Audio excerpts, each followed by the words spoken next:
Tülkü bavrum, ne oldu? Ömürden tüngülüp sonça çıkırıp. Ey Kırgavulcan, aman mısın?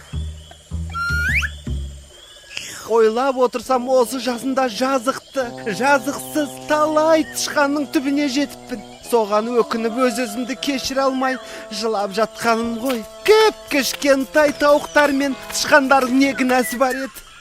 Ай қайран басым ай. Koy endi Tilkijan. Adaskanın ayıbı yok. Jeymin deseng, ana dalada korek degen jetet. Biz sekilde şöp jeytin uaqtın jetti. Не дейсің? Шөп дейсің бе, дала дейсің бе? Қартайғаннан ба, құлағым дұрыс естімейді. Жерге түсіп аңша құлағым айтшы. Жерге түссем, аман қалмаймын ба деп қорқып отырмын. Бекер қорқасын, Қырғауылжан. Айтпақшы жаңалық естімедің бе? Орман пірінің соңғы жарлығы бойынша аңдардың бәрі тату-тәтті өмір сүру керек. Қазір ит пен мысық бірге өмір сүріп жатыр.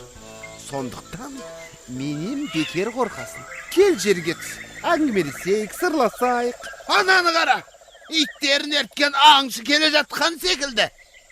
Аңшы дейсің бе? Қой мен қайтайын. Түскі ас ішетін уақыт болып қалды. Тоқтай тұр Түлкіжан. Жаңа сырласатын болып жатқанымыз қайда?